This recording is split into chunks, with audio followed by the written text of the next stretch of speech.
օժիտիս մեջ մի 8 հատ դիպլոմ ունեմ կարմիր։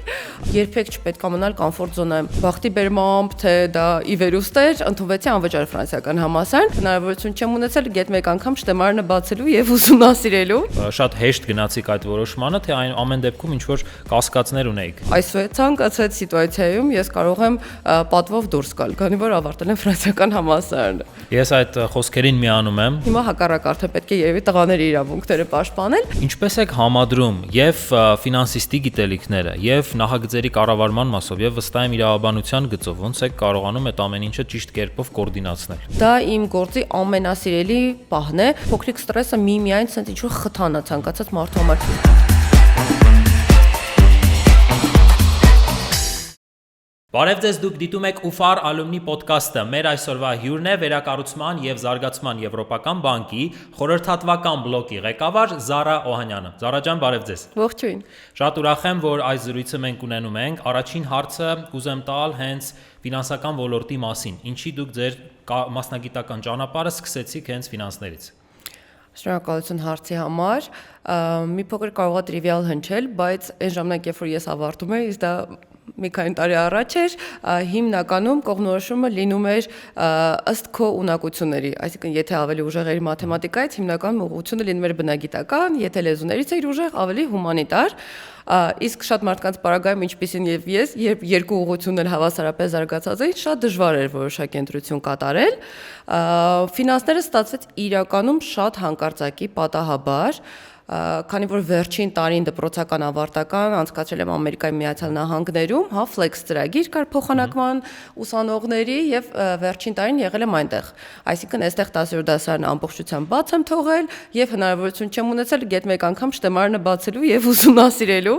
այնպես որ վերադառնալուց մայիսին նոր վերադարձել ենք Ամերիկայից եւ ունենք ընդամենը 1 ամիս հանձնելու բոլոր դպրոցական ավարտական քննությունները էքստերնով։ Պատկերացնեք մի տարի ընդհանրապես բացակայելուց հետո եւ հետո կատարել կյանքի կարևորագույն ընտրություններից մեկը՝ բուհը եւ ընդհանրապես ուղղությունը մասնագիտական։ Վերադարձանք այդ պահին ես գիտեի, որ իծն է բնագիտական, մաթեմատիկական կարողություններ ունեմ, ունակություններ ու լեզուն էլ բնականաբար անգլերենը շատ զարգացել էր Ամերիկայի շնորհիվ նույնպես ստիպված եւ Միգուցե դա այո, պատահական ընտրություններ, բայց բարեբախտաբար ճիշտ ընտրություններ։ Ֆինանսներն էր եւ ոչ պետական համալսարաններից որևիցե մեկը, այսինքն մեկը, որտեղ որ հնարավորություն կա միաժամանակ խորացնել գիտելիքները եւ հումանիտար եւ բնագիտական կրթության մեջ։ Բայց այդ ժամանակ ֆրանսիական համալսարանը դեռ դիտարկվում էր որպես նոր համալսարան։ Շատ հեշտ գնացիք այդ որոշմանը, թե այն ամեն դեպքում ինչ որ կասկածներ ունեիք։ Չէ, իրականում շատ բարդ ընտրություններ, որովհետև ինչպես նշեցիք, նորաբաց համալսարան էր, 2-3 տարի էր գործում,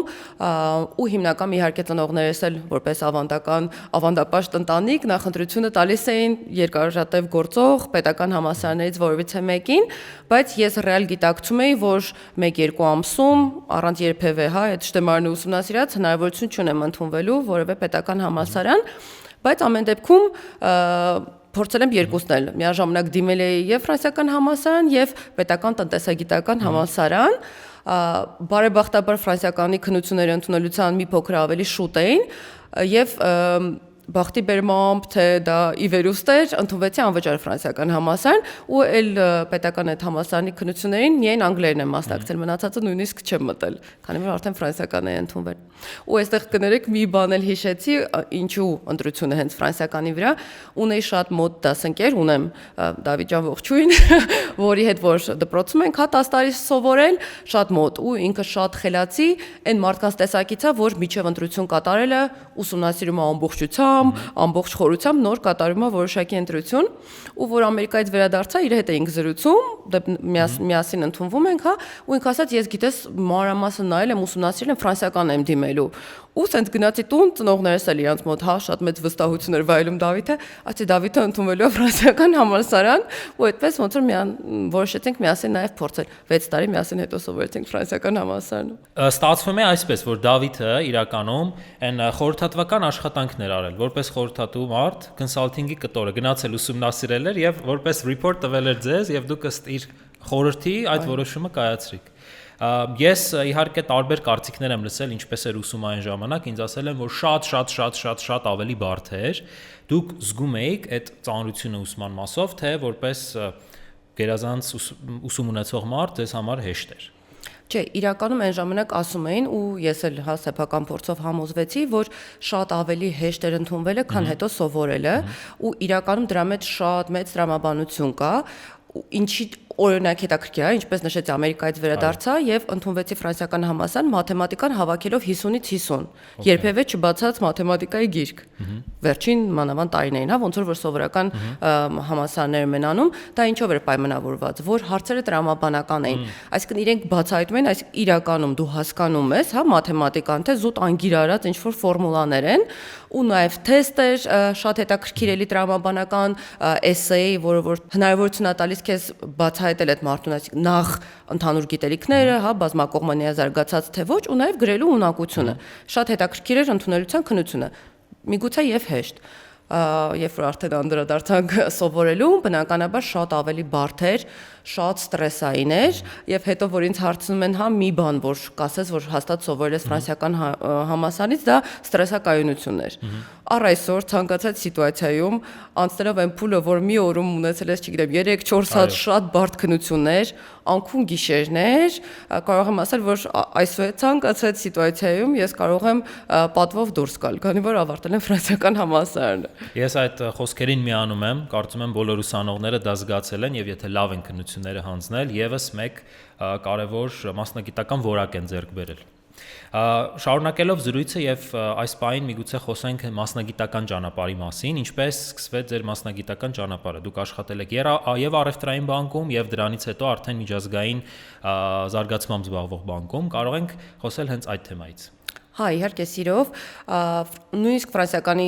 սովորելու տարիներին, հա, ես ինձ համար արդեն պրակտիկա անցնելով մի քանի բանկում տեղական, քանի որ սովորում ենք ֆինանսական բլոկում, բնականաբար առաջին հերթին պրակտիկա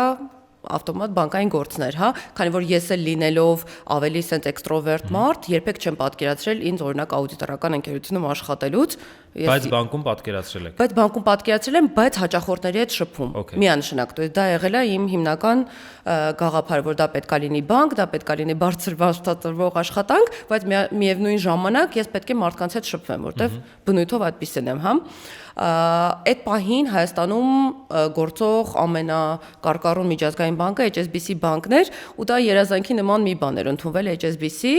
ու իդեպ եւ ֆրանսիականից, հա, շատ իմ ընկերներ, ուսանողներ այդ տարիներին փորձում էին ընդունվել HSBC, ինչպես նաեւ մեր այդ Ամերիկայի ուսանողների հետ, հա, որոնց հետ կապը բնականաբար պահպանվել էր, որովհետեւ 50%-ից ավելը Ամերիկայից վերադառնալուց հետո ֆրանսիական էինք միասին ընդունվել, ու այդպես ոնց որ բոլորս իրար մեկ-մեկու հաղորդում ենք, որ HSBC-ում ընդունելություն կա, CV-ները բոլոր անխտիր բնականաբար հանձնում էին ու բախտի բերմամբ հենց առաջինից դիմացած հաստիկին անցա ու իդեպ դա 5-րդ կուրսում էր ֆրանսիականում սովորելուց 5-րդ կուրսում մագիստրատուրայի առաջին կուրսում հա շատ լավ իսկ մագիստրատուրան եւ այնուամենայնիվ էլի երկու կուրս էր այո երկու կուրս էր երկուսն էլ ավարտել եմ ու այդտեղ էլ ինչու եմ ես հա շատ շնորհակալ ֆրանսիական համալսարանին քանի որ գաղափարը համալսարանի ինչումն է տալ գիտելիք որպեսզի մարդը հետագայում կարողանա դա կիրառել աշխատանքում հա որպեսզի ստանա վարձատրություն առաջ գնա երբեք չխոչընդոտվեց դա, այսինքն նույնիսկ սովորելու տարիներին ես ունեի այդ հնարավորությունը բացակայելու, գրեթե ոչ մի դասի չեմ մասնակցել, հա, լեկցիաներ չեմ լսել, բայց քանի որ ընկերների շնորհիվ կարողացել եմ պատրաստվել, հա, հետագայում վերցրել եմ լեկցիաները սովորել եմ եւ այլն, քննությունները էլի հանձնել եմ կարմիր դիպլոմով, ավարտել եմ մագիստրատուրան 2 տարին էլ, եւ հայկականը եւ ֆրանսիականը իմիջայլոց։ Հաճելի է, չէ՞ որ տանը ֆրանսիական դիպլոմներ կա։ Օժիտիս մեջ մի 8 հատ դիպլոմ ունեմ կարմիր,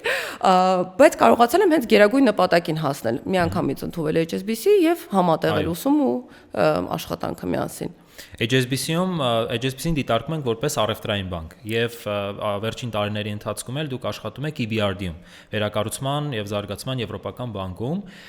ինչ տարբերություններ եք ֆիքսել երկու կառույցների միջեւ։ Իհարկե տարբերությունները շատ են, բայց բնույթի տեսանկյունից ինչն էր առաջինը աչքի ընկնում։ Իրականում կարող եմ ասել երևի շատ բախտավոր եմ, քանի որ երկուսն էլ միջազգային կառույց են ու հիմա նայելով ընկերներից համեմատելով ընդհանրապես շուկան շատ դրական նմանություններ ունեն միանշանակ եւ HSBC-ին եւ EBRD-ին, լինելով միջազգային կառույց, ընթացակարգերը, նորմերը, վերաբերմունք աշխատողներին, HR հասկացությունը, որը որ ոչ միայն թղթի վրա է գրված, այլ իրականում գործում է, մարդկային հարաբերությունները, արժեքը, որպես աշխատող, լիքը շատ նմանություններ կան։ Տարբերությունները ավելի շատ դա եղել է գործնական բնույթի,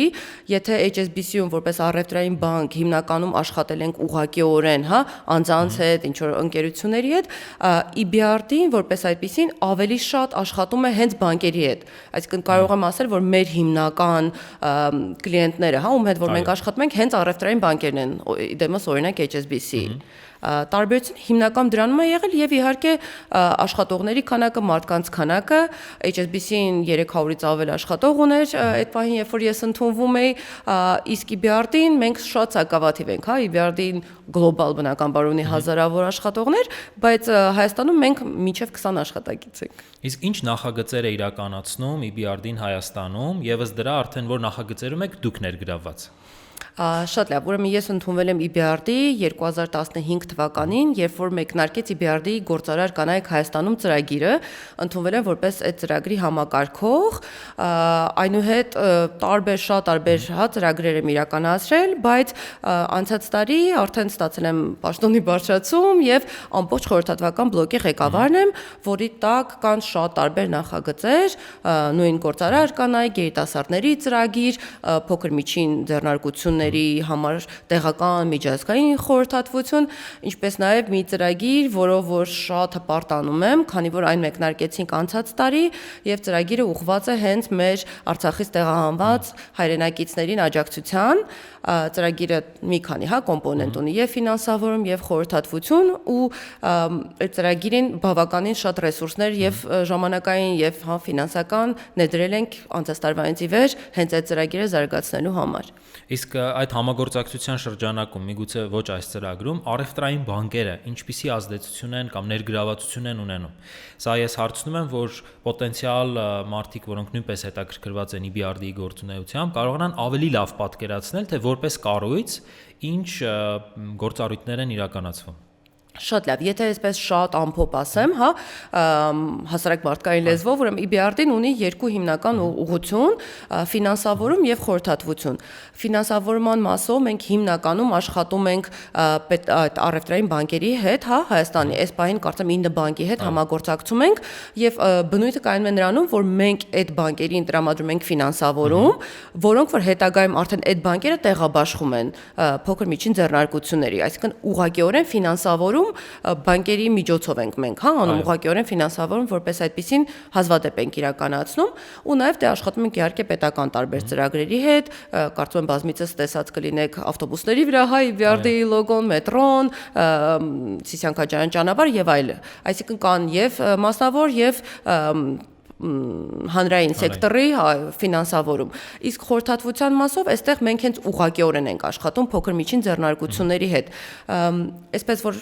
հասկանալի լեզվով ասեմ, մենք կապն ենք ապահովում խորհրդատվական ընկերությունների եւ ձեռնարկությունների միջև։ Այսինքն մեզ կարող են դիմել ցանկացած կարիքով, դա կլինի մարքեթինգի, ռազմավարության, HR, էներգոարդյունավետություն եւ այլն, մենք գտնում ենք համապատասխան խորհրդատու, որը կարող է իրականացնել եւ համաֆինանսավորում ենք այդ ծրագրերը։ Արդյոք կարելի է դիտարկել, որ ուղղակի գումարի տրամադրումը կարծես թե բիզնեսների համար հարցը չի լուծում։ Եվ ըստ այդ տեսանկյունի դուք նաև որպես կառույց այդ խորհրդատվական բլոկը եւ ածանցիալ բոլոր ծառայությունները օգնում են նաև այդ գումարը գրագետ օգտագործել։ Ճիշտ եմ ես պատկերացնում։ Ճիշտ եք ասում, միանշանակ դա եղել է EBRD-ի հենց գաղափարախոսության հիմքում, նույնիսկ նոր երկիր մտնելուց, օրինակ մենք հիմա գնում ենք դեպի Աֆրիկա, EBRD-ին միշտ սկսում ենք խորհրդատվությունից, այսինքն նախ եւ առաջ պատրաստում ենք շուկան, զարգացնում ենք խորհրդատվական ընկերություններին, Եվ ոնց որ կամած աճացնում ենք այդ ընկերություններին, որպեսզի իրենց ֆինանսավորումն էլ ավելի գրագետ լինի, ու այս պահին նաև առևտրային բանկերն են դա հասկացել։ Մենք արդեն մի քանի բանկի հետ նաև Հայաստանում համագործակցում ենք ոչ ֆինանսական ծառայությունները զարգացնելու վրա։ Այսինքն իր բանկերն էլ են հասկանում, որ նախ եւ առաջ կրթելով, թեկուզ եւ շատ բազային ֆինանսական գիտելիքներ տրամադրելով ձեռնարկություններին, հետագայում իրենց վարկի սպասարկումն էլ բնականաբար կլինի շատ ավելի գրագետ եւ բանկային այդ վերադարձելիությունը, վարկերի կլինի շատ ավելի ժամանակին։ Իսկ գործունեության տեսանկյունից աշխատանքի ընթացքում որ գործի տեսակներն են, որ զգում եք բացի ուղղակի լավ անելուց, ձեր ներքին բնույթի հետ շատ sense հոգեհարազատ կարծես լինի։ Ինչպես նշեցի, ես շատ շփվող մարդ եմ ու ցանկացած հետագայում էլ ինչ աշխատանքեր որ անեմ, կարծում եմ, որ այդ մարդկային շփումը առաջնահերթ պետք է լինի։ Այստեղ, քանի որ խորհրդատվության բլոկով, ինչպես նշեցի, մենք ուղղակիորեն աշխատում ենք փոքր միջին ձեռնարկություններին, դա իմ գործի ամենասիրելի պահն է, այսինքն նույնիսկ այժմ լինելով ղեկավար, այդ ամբողջ process-ները ղեկավարելով, ես պարտադիր բոլոր նոր գործընկերների այցելություններին միանում եմ, ու մենք միշտ գնում ենք հենց բիզնեսները տեսնելու, դա նախնական դիագնոստիկան է ու այդտեղ իրենց բնական միջավայրում ավելի ճիշտ է բացահայտում բնականաբար եւ հենց բիզնեսը ու նաեւ հենց բիզնեսմենին։ Ես երբեք այդ նման առիթը բաց չեմ թողնում, շփումը, հասկանում ես, պատկերացնում ես շուկան, մասնավոր սեկտորը ու կարծում եմ դա այն գործոնն է, որ իմ աշխատանքի մեջ ինձ ամենաշատն է դուր գալիս, որ բացի ուղղակիորեն շփվելուց դու նաեւ շատ բան սովորում ես շուկայից մասնավոր։ Եթե ավելի ընդհանրացնենք միջազգային կազմակերպության գաղափարը, որոնք են տարբերությունները, որ դուք ֆիքսել եք, որ միջազգային կազմակերպությունում աշխատում են այսպես, եւ ոչ միջազգայինում գործունեության մեթոդը կամ տարբերակը հետեւյալն է։ Կարծում եմ սա կօգնի այն մարդկանց, որ մտածում են գնալ դեպի միջազգային կառույցներ, թեկուզ ոչ EBRD, այլ ինչ որ կառույցներ, ավելի լավ տեսանկյունով պատրաստվել։ Իհարկե կան այդպես կլիշե բառեր, որոնք որ բոլոր միջազգայիներում կիրառվում են, դա կանաչը, գենդերը, ներառական լինելը եւ այլն, բայց դա ոչ միայն թղթի վրա է, այլ դա իրականում է ու որպես աշխատակից միջազգային ընկերության ես միանշանակ դա ինքը զգում եմ։ Կան ընդհանրակարգեր ցանկացած process-ների վերաբերյալ եւ նրանք ոչ միայն թղթին հանձնված են, այլ նրանք իրոք դե ֆակտո գործում են։ Որպես աշխատակից դու քեզ զգում ես շատ պաշտպանված, քանի որ ունես հստակ քո պարտականություններ, բայց նաև գիտես հստակ քո իրավունքները։ Դա վերաբերվում է ցանկացած բանին։ Նույնիսկ օրինակ, որ մենք ճամփորդում ենք, գնում ենք տարբեր ինչ-որ բիզնես թրիփերի, ես հստակ գիտեմ, ես ինչի իրավունք այնտեղ ունեմ, եթե ինչ-որ բան պատահի ում պետքա դիմեմ, կան հստակ կոնտակտներ, ես միանշանակ ինձ զգում եմ շատ ապահովված, քանի որ գիտեմ ինչ անել։ Այստեղ հանդիպելով շատ բիզնեսների հետ, նույնիսկ երբ որ օրինակ խոսում ենք ինչ-որ անվտանգության կանոններից, որոնք որ պարտադիր են թեկուզ հետո հետագայում վարկավորում ստանալու համար կամ ինչ-որ սերտիֆիկացումներ ISO եւ այլն ստանալու համար, այդ ամբողջը կա, ձեռնարկները կան, ինչ-որ միտեղ փակցված են, բայց այնքան տրիվիալ բաների բացակայություն կա, օրինակ անզեն աչքով դու տեսնում ես, որ դա զուտ գրված է, իրանք չեն համապատասխանում դրան։ Ու կարծում եմ, որ դա պետքա լինի ցանկացած բիզնեսի, որը որ տեսնում է աճի հնարավորություն, նաև դիտարկում է ինչու՞ չէ արտահանումը, կան որոշակի նորմեր, որոնց որ պետք է համապատասխանել։ Ու դա չպետք է արվի զուտ այդ tick the box exercise, որ դա զուտ անելու համար, այլ իրականում դա պետք է իրականացվի, որովհետև առաջին հերթին դա հենց բիզնեսի համար է շահեկան։ Եկեք այդ հարցին շատ պրակտիկ նայենք։ Դիտարկում ենք, որ կա մի աշխատակից ցանկալի է ֆրանսիական համալսարանի արդեն շրջանավարտ, ինքը հայկական ընկերությունում է աշխատում եւ տեսնում է, որ կա այդ զարգացման հնարավորություն։ Ինչ խորհուրդ կտաք այդ աշխատակցին, ֆրանսիականի մեր շրջանավարտին, որ մշակի այդ գործընթացները եւ կապ հաստատի ղեկավարության հետ, փորձի այնպես անել, որ այդ բարելավումը տեղի ունենա։ Վստահաբար նաեւ հանդիպելով նրան, որ մարդիկ միգուցե չուզենան այդ փոփոխությունը։ Այո, միանշանակ կարող է լինել մարդիկ ի բնույթի, ի վերուստ միշտ դեմ են լինում ինչ որ փոփոխությունների, կտրուկ փոփոխությունների, դա նորմալ է, բայց միանշանակ խորհուրդ կտամ քայլեր ինչ որ ձեռնարկել այդ ուղղությամբ ու իդեպ ցանկացած բիզնեսին ինչ է պետք, շահույթ, եկամուտի աճ, այսինքն ցանկացած փոփոխություն առաջարկելով նախ եւ առաջ մենք էլ ենք դա իհարկե կիրառում, պետք է ցույց տալ շահը բիզնեսմենի համար, այսինքն անելով SS քայլերը, թեկուզ ինչ որ փոքրիկ ներդրում, ցույց տալ հետագա ավելի թեկուզ եւ երկարաժամկետ շահը բիզնեսի համար, այսինքն օրինակ անելով սա 2 ամսից դու կունենաս հավելյալ 10%-ի եկամուտ։ Ցանկացած բիզնեսմեն են, էլ հայ բիզնեսմեն, որոնց համար բնականաբար եկամուտը այդ տոկոսային աճը ինքնանպատակ չէ, բնականաբար դա է, այո, բիզնեսի գործունեության բուն բնույթը, միանշանակ ցանկացած տրամաբանական գործարար դա հաշվի կառնի այդ փոփոխությունները։ Այսինքն ուղղակի պետք չի գնալ ինչ որ, ասել գիտես, ես եմ տեսել ուրիշները անում են, բնականաբար մարդը կասի օքեյ, անում են, լավ են անում, այլ պետք է ցույց տալ ոնց որ պատճառահետևանքային կապը սա անելով, այսքան ներդրում անելով այստեղ, վաղը մյուս օր դու կունենաս այսքան գեր շահույթ։ Իսկ եթե այդ ուսանողը տվյալ պահին կամ աշխատակիցը չունի ղեկավարության կողմից այդ վստահությունը, ինչպես դա ձեռք բերել, ձեր կարծիքով։ Դա process է, որը որ պետք է անցնել։ Դա գալիս է փորձից, բնականաբար գալիս է շփումից ու մի քանի անգամ նման բան անելուց։ Եթե առաջին անգամ փորձ չունի, դա կարելի է անել թեկուզ իր անմիջական վերադասի շնորհիվ, հա, առաջարկել ինչ որ միջին օղակ գտնել, որը որ ավելի մեծ վստահություն ունի այդ պահին, համատեղ դա մշակել, եթե բնականաբար դա հաջողվի, հետո նաև խնդրել, որ ու կարծում եմ, եթե վերադասնել նորմալ ճիշտ վերադաս լինի, նա էլ անպայման կնշի, որ գիտես գաղափարը եկել էր այս ուսանողից, ու այդտեղ արդեն ղեկավարն էլ, հա, բարձրադիր այդ մարմինն էլ կհասկանա, որ մենք այստեղ ունենք երիտասարդ, շատ sense պայծառ մեկը, որը որ իդեաներ է գեներացնում։ Իսկ այս դարում ինչն է ամենաշատը գնահատվում, նորարարությունը, նոր իդեաները։ Եվ ինձ թվում է կհամաձայնեք այդ իդեայի իրականացումը։ Բնականաբար ուղղակի այդ իդեան պետք է ճիշտ փաթեթավորել, որում որ այդ ուսանողը այդ պահի դրությամբ կարող է այդքան էլ փորձ չունենա, դա հիանալի իդեա, բայց թիմային աշխատանքի շնորհիվ brainstorming ասված իզուր չեն ասում։ Մեկը կարող է ունենալ շատ պայծառ իդեա, մյուսները կարողանան դա ճիշտ փաթեթավորել եւ դարձնել իրագործելի։ Շատ լավ դիպուկ խորհուրդ տվեցիք իրականում ներգրավել ճիշտ համախոհների թեկուզ հենց հիերարխիայի մեջ ավելի բարձր կամ ցածր մակարդակի վրա գտնվող բնականաբար այնպես լավ ներկայացրիք միջազգային կառույցում աշխատանքը, որ շատերը կարող է հետաքրքրված լինեն ինչպես աշխատանքի անցնել միջազգային կառույցում։ Էլի փորձենք ընդհանրական նայել, ես գիտեմ կարծիք, որ շատ միջազգային կառույցներ ընդունվելը շատ բարդ է եւ սովորաբար երբ կարիք է լինում նոր թիմակիցներ ներգրավելու, շատ միգուցե նախընտրությունը տան այն մարդկանց, որ արդեն իսկ այդ կազմակերպությունում աշխատում են։ Արդյոք օրինակ դա ճիշտ է թե ոչ, կամ դուք եթե խորհուրդ տայիք ուսանողին, ինչին ուշադրություն դարձնել, թեկուզ ապագայում միջազգային կառույցում աշխատանքի անցնելու համար։ Եթե խոսքը գնում է բանկային ոլորտում, հա, որպես ֆինանսիստ, օրինակ ֆինանսական վերլուծաբան աշխատանքի անցնելու մասին, կան շատ սերտիֆիկացումներ, բնականաբար CFA, ACCA եւ այլն, այսինքն նախ եւ առաջ նամանավան երբ որ ուսանող են դեռ մշտական, հա, 8-ժամյա աշխատանք չունեն, միանշանակ խորհուրդ եմ տալիս ստանալ այդ միջազգային սերտիֆիկացումներ։ Դա կարող է լինի PMP, եթե դա նախագծերի կառավարման ոլորտում է, նրանք շատ տարբեր են։ Հիմա շատ ակտուալ են ու դա գնալով դառնալու է շատ ավելի պահանջված նաև Հայաստանում, դա կանաչ սերտիֆիկացումներն են տարբեր տեսակի,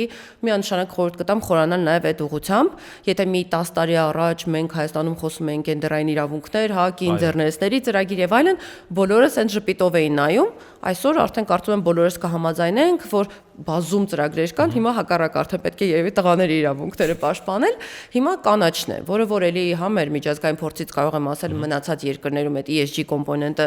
արդեն մի 4-5 տարի է խոսում ենք, Հայաստանում վերջին մոտ 2 տարին, բայց գալու է արդեն այն պահը, երբ որ արդեն փոքր միջին ձեռնարկություններ, արդեն գործատուները ստիպված ինչ որ ESG պրակտիկաներ են կիրառելու, ուսանողները հիմա ունեն շատ լավ հնարավորություն պրոակտիվ լինելու։ Հիմա արդեն ձեռք բերելու այդ գիտելիքները, որպեսզի վաղը մյուս օր, երբ որ աշխատաշուկան դրա պահանջարկը ունենա, մենք ունենանք համապատասխան մասնագետներ։ Այս պահին ես վստահ չեմ, արդյոք ESG-ին կամ կանաչ ֆինանսավորման գաղափարները ակադեմիկ կրթության մակարդակով ներկայացվում են թե ոչ, կարծում եմ հետաքրքիր կլինի ձեզնից լսել ձեր պատկերացումները այդ ուղղվածությունների հետ կապված, որ ուսանողները ավելի հստակ իմանան, թե կոնկրետ ինչ գնան եւ հենց այս պահին ուսումնասիրեն։ Կան շատ Հայաստանում ճիշտը որ ասեմ, ես էլ համոզված չեմ որպես այդպիսին ակադեմիական ինչ որ բուհ կա, որը այդ գիծը տանում է, կարծում եմ չկա, բայց կան շատ on-line առցանց հնարավորություններ, բազմիցս դասընթացներ, կա Green Academy, որը որ շատ լավ կուրսեր է տալիս, on-line հիմա ChatGPT-ի դարում կարելի է փոքրիկ հա շուկայի ուսումնասիրություն անել եւ տեսնել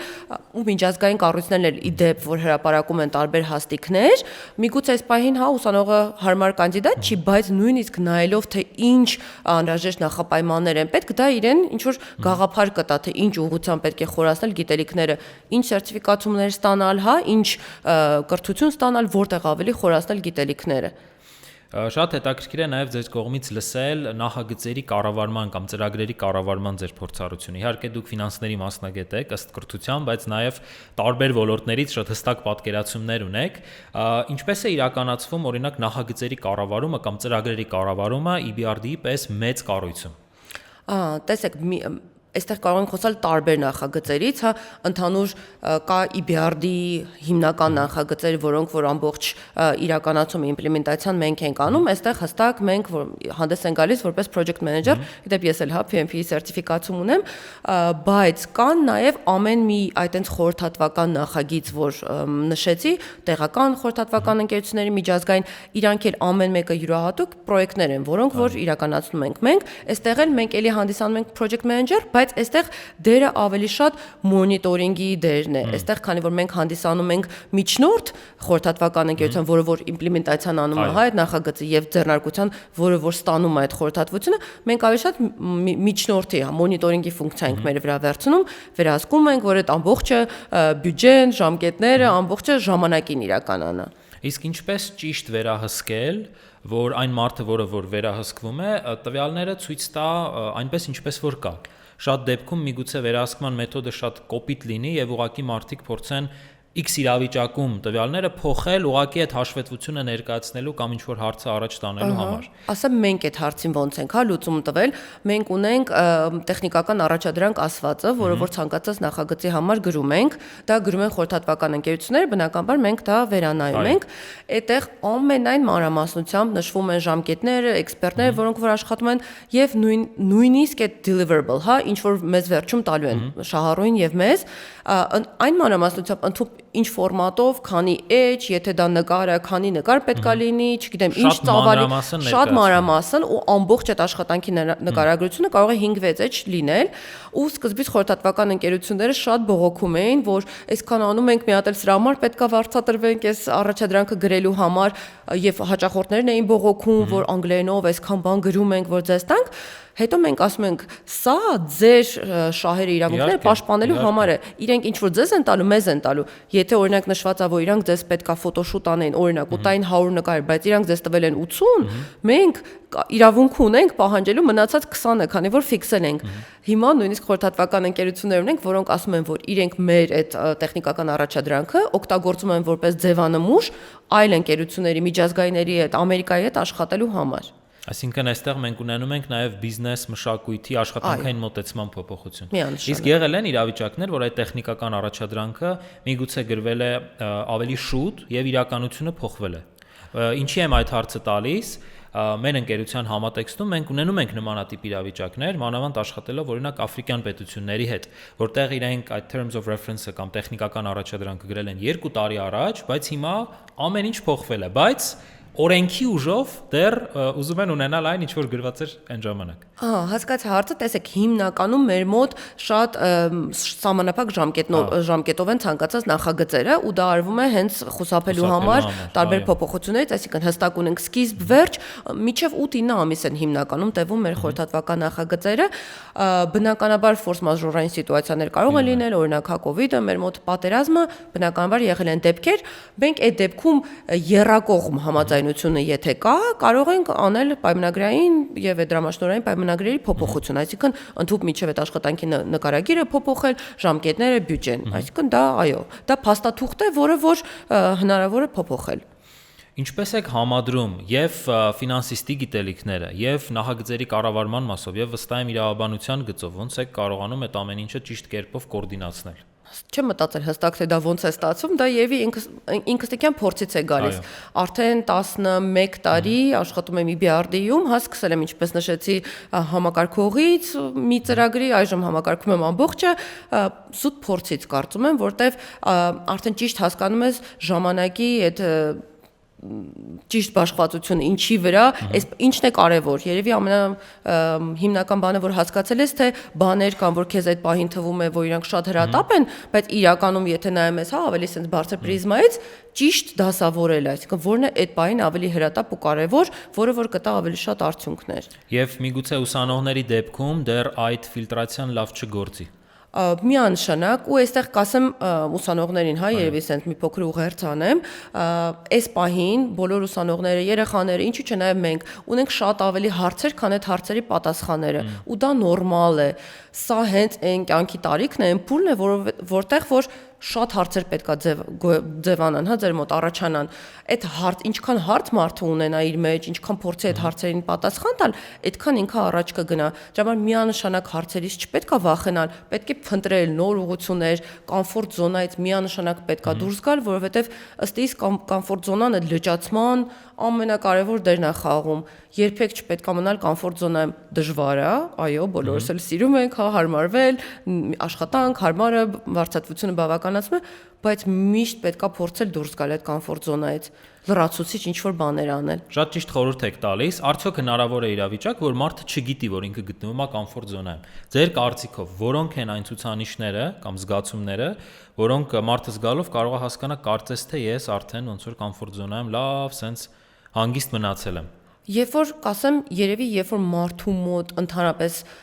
ինչ որ մտահոգություններ, anxiety, sense լարվածություն, ինչ որ հա կարծես չի լինում, թեկուզ դա ստրես է, կարծում եմ որ փոքրիկ ստրեսը միայն sense ինչ որ խթան է ցանկացած մարդու համար։ Երբ որ զգում ես, որ օրինակ երեկոյան պարկում ես քնելու ու ընդհանրապես մտածելիք չունես կամ կարող ես ուղղակի հա ինչ որ բաներ թերթել ու զգում ես, որ ոչ մի բանի մասին չես մտածում, ապագայի մասին չես մտածում, պլաններ չունես, ձգտումներ չունես, օրինակ ուզեի մյուս տարի գնայի 5 տեղ այցելության կամ կուզեի գնայի, չգիտեմ, Լապլանդիա, որը որ չեմ եղել։ Քեզ լրիվ ոնց որ բավարարում է այսօրվա սիտուացիան, կարծում եմ դա արդեն կարելի է համարել կոմֆորտ զոնա, չէ։ Իսկ ինչի՞ չէ, մի հատ նոր բան սովորել, նոր սերտիֆիկացում ստանալ, գնալ ասել իմ գործատուին, ես արդեն էսել եմ ստացել, միգուցե նայենք արդեն դիտարկենք ինչ որ նոր պաշտոն, ես պատրաստ եմ ավելի մեծ պատասխանատվություն վերցնելու։ Խոսելով կոմֆորտ զոնայից, շատ հետաքրքիր է լսել ձեր կարծիքը արհեստական բանականության գործիքների վերաբերյալ։ Եվ մասնագիտական տեսանկյունից, միգուցե անձնական տեսանկյունից կամ մեծ կառույցը ինչպես է նայում այդ գործիքներին, ուսանողները վստահաբար շատ են օգտագործում, հույս ունեն, որ օգտագործում են այն հարցերով, որոնք որ իրենց ինտելեկտի օգտագործումը չի փոխարինում, բայց հետաքրքիր է ձեր կարծիքը լսել։ Միանշանակ ճիշտ են անում, որ օգտագործում են, հիմա չգիտեմ, միգուցե շատ մարդկանց համար ծնողների համար դա հակասական թվա, ես միայն խրախուսում եմ, նույնիսկ իմ երեխաներին, հա, 12 եւ 14 տարեկան երեխաներին խրախուսում եմ արհեստական բանականության օգտագործումը։ Դա փաստ է, դա արդեն ներկա է, դա կա, դա ոչ միտեղ չի գնալու, միայն զարգանալու է։ Եթե կան բաներ, նյութեր, որոնք որ մեզանից ժամանակին պահանջում էին օրեր, ամիսներ, գրադարաններում այդ բառարանները թերթելով գրելով, եթե դա կարելի է ստանալ հիմա մի քանի վայրկյանում, ինչի՞ չէ, ուղղակի, ինչպես դուք շատ ճիշտ նշեցիք, դա չի կարելի ուղղակի դա վերցնել ու սենց պրոստը արտագրել։ Դա պետք է մարդկային ամեն դեպքում ֆակտոր միանշանակ երևում է։ Նախ բնականաբար լիքը ինֆորմացիա այնտեղ թերի է, կիսատ է, բայց այդ նույնիսկ այդ ճիշտ պրոմպտ գրելը, հա, ճիշտ առաջադրանք տալը, դա էլի մեծ գիտելիք է պահանջում եւ մարդկային ներուժ։ Այսինքն դա միանշանակ պետք է կիրառել, պետք է ճիշտ կիրառել, չպետք է դա փոխարինի մարդկային շփումը, օրինակ իմ համար դա աբսուրդ է, որ սկսում են որպես հոգեբան օգտագործել արհեստական բանականությունը, շփվել իրար հետ, հա, խոսել, դա արդեն մի քիչ ծայրահեղություն է, բայց աշխատանքի մեջ, անձնական բանի մեջ ինչ որ միանշանակ դա պետք է կիրառել։ Ուղղակի չափի մեջ։ Չափի մեջ, այո։ Քանի որ մի քանի անգամ խոսեցիք պրոակտիվ լինելու մասին, կա այլ իրավիճակը, որ ուսանողը կարող է օրինակ լինել շատ պրոակտիվ, ներգրաված լինի մասնագիտական տարբեր նախագծերում, բայց կարծես թե աչքաթող անի ակադեմիկ հատվածը եւ կրթությունը, թեկուզ հենց ուսումնառության արդյունքում։ Դուք կարծում եմ մյուս բացառությունն եք, որ կարողացել եք եւ շատ լավ սովորել եւ դրա հետ մեկտեղ կարիերայի տեսանկյունից շատ գրագետ մեկնարկ ունենալ։ Ինչպես տալ այդ բաժանարար գիծը։ Գիտեք, կարծում եմ գնալով, արդեն ամբողջ աշխարհում էլ կարելի ասել, որ ընդունված է, կարծում եմ Հայաստանում էլ ակադեմիական գիտելիքները գնալով բնականաբար ավելի իր տեղը զիջելու են ավելի պրակտիկ գիտելիքների, այդ soft skills, այնուամենայնիվ կզիջեն ու դա նորմալ է բնականաբար։ Ինչպես խոսեցինք, այդ արհեստական բանականության դարում էլ բնականաբար ինչ որ մի փուլի կմնան միայն այն շատ խորքային, հիմքային ինչ որ ակադեմիական գիտելիքներ, որոնք որ մարդուն պետք են գալու։ Այսինքն այստեղ, որը որ ֆրանսիական համալսարան շատ լավ ինչպես նշեցի, այդ հնարավորությունը տալիս է, պետք է ճիշտ համատեղել, այսինքն ստանալ այն ինչ որ ունես դու ստանալիքը, որը որ այլ տեղից չես ստանա, բայց միևնույն ժամանակ այդ soft skill-երը, հա, այդ գիտելիքները, ունակությունները դա միայն շփման մեջ, աշխատանքի մեջ, փորձի մեջ կարող է ձեռք բերել։ Այսինքն պետք է երկուսն էլ անել, հա, ճիշտ բալանսավոր սովորումը պահելով։ Պետք չէ զուտ այդ միայն այդ ակադեմիական գիտելիքները ստանալու հաշվին բաց թողնել այդ մի քանի տարին, երբ որ դու ունեիր հնարավորություն նաև քո այդ մյուս ունակությունները զարգացնելու։ Բայց այդ իրավիճակում կարող է լինի հնարավորություն, որ մարդը ակադեմիական հիմքը թույլ ստեղծի։ Հնարավոր է, իմ կարծիքով, չգիտեմ։ Հնարավոր է, բայց տեսեք, ակադեմիական գիտելիքները կարծում եմ ցանկացած փուլում կարող ես թեկուզ այդ ինչ որ բացը լրացնել, քանի որ հիմա կան այնքան շատ աղբյուրներ, որ կարող ես թեկուզ այդ self-paced learning-ը, հա, քո հարմար ժամերին, երբ ուզենաս այդ բացը լրացնես, բայց այդ մի փուլը, հա, քո կյանքի, երբ որ դու ընտանիքի բերով ծանրաբեռնված ես, ունես ազատ ժամանակ, երբ որ թեկուզ զուտ այդ շփումները, որոնք որ կյանքի փորձ են տալիս, ստրեսակայունություն, տարբեր սիտուացիաներում ճիշտ քեզ պահել, որը որ միանշանակ հետո պետք է գալու ցանկացած աշխատավայրում, դա էլ պետք է լինի։ Իսկ ես կողմ չեմ, որ ամբողջությամբ միայն ամբողջ օրը տրվեն ակադեմիականին, համալսարանին ու բաց թողնեն նա, երկուսը միասին պետք է լինի։ Առաջ ինձ համար շատ բարդ էր այդ իրավիճակը ընդունել, որ չկա իրավիճակ, որ պետք է ընտրես կամ այս ուղղությունը, կամ այն ուղղությունը, եւ կարծես կյանքը ստիպի, որ ընտրես եւը։ Եվ սա է պետք անել, եւ սա է պետք անել, եւ այս մեկն էլ է պետք անել։ Ինչ խորհուրդ մենք կարող ենք տալ համընդհանուր խորհուրդ ֆրանսիականի ուսանողին։ Լինել շատ պրոակտիվ, ինչպես նշեցի, դա ասենք բանալին է, ցանկացած սիտուացիայի դա լինի անձնական, թե աշխատանքային կյանքում, պրոֆեսիոնալ կյանքում պետք է միշտ լինել առաջնայող, առաջադեմ փոփոխությունների գնալ։ Միշտ պետք է ձգտել սխալվել, որովհետև չի սխալվում այն մարդը, որը որ չի փորձում։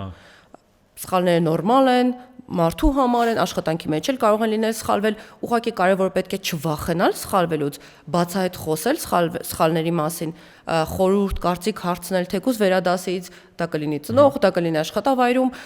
ասել, որ դու սխալվել ես ու հարցնել կարծիք, խորհուրդ, ոնց այդ սխալը անցնել, ոչ թե հա ինչ որ ծածկադմփիկ անել ու ուղղակի դրա մասին չխոսել, այլ ցանկացած սիտուացիա օգտագործել որպես հնարավորություն աճելու նոր բան սովորելու մասին։ Էմոցիոնալ ինտելեկտը այս դարում կարծում եմ այն բանն է, որի վրա որ պետք է շատ աշխատել ու դա է հաջողության գրավականը։ Ակադեմիական գիտելիքները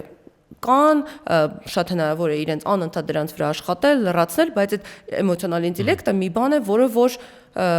շատ աշխատանք է պահանջում։ Իսկ ինչպես է մարդ խոսում իր սխալների մասին եւ միաժամանակ ված չի զգում։ Դա գալիս է արդյոք ներքին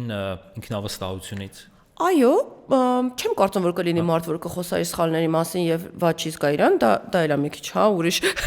դա էլ ուրիշ ծայրահեղություն, բնականաբար պետք է ված գալ, եթե սխալ ես, օրինակ նամանավանդ, եթե դա ինչ-որ ազդեցություն է ունեցել ուրիշ մարդկանց վրա, բայց պետք է խոսալ այն պրիզմայից, որ այո, ես սխալվել եմ, բնականաբար դա արել եմ ոչ հատուկ, հա, ստացվել է, ինչ կարող եմ ես անել այդ սխալը ուղղելու համար։ Բոլոր մարդիկ էլ սխալական են։ Տեսեք, ուրեմն հաստատ համոզված եմ, որ լսել եք, որ կյանքում կարևոր է կատարել 3 ճիշտ ընտրություն,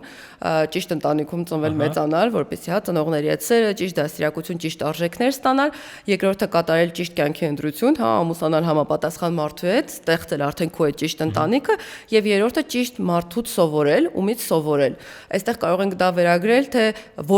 որտեղ ճիշտ սովորել ու կարծում եմ ես դուք ու բազմիցս ես էլ հա որ հետեւել եմ ոդկասթին շրջանավարտներ արդեն իսկ ցույց են տվել, որ մեր ընտրությունը այդ ումից սովորել, որտեղ սովորելը եղել է ճիշտ, ուսանողներին էլ կուզեմ ասել, որ արդեն կյանքի այդ ընտրություններից կաք մինիմում մեկը ճիշտ եք արել, ճիշտ եք հայտնվել, ուղղակի շարունակեք։ Կյանքում միշտ պետք է սովորել, ցանկացած սիտուացիայում, ցանկացած տարիքում պետք է միշտ սովորել։ Կապ չունի աշխատանքի լարվածությունը, կապ չունեն ընտանեկան հոգսերը, այնուամենայնիվ պետք է ժամանակը գտնել։ Կյանք չունի այս պահին ինչ պաշտոն եք զբաղեցնում, որտեղ եք աշխատում, միշտ պետք է սովորել, որովհետև միշտ պետք է լինի ձգտում ավելի լավին հասնելու համար։ Անձամբ ինձ մոտ այդ ձգտումը գալիս է նաև ինչ-որ առումով վախից, տեսնելով թե տեխնոլոգիաները ոնց են զարգանում, ասում եմ լավ, 10 տարի հետո ինչ անել, որ 10 տարի հետո ես լինեմ արդիական մասնագետ կամ 15 տարի հետո այն ինչ որ ես անում եմ, այնուամենայնիվ շուկայում ունենա պահանջարկ եւ կարծում եմ ձեր այդ խորհուրդը ուղղակիորեն կապվում է այդ գաղափարի հետ։ Զարա ջան, շատ շնորհակալ եմ այս զրույցի համար։ Ընկերներ, մեր այսօրվա հյուրն էր Վերակառուցման եւ Զարգացման Եվրոպական բանկի խորհրդատվական բլոկի ղեկավար Զարա Օհանյանը։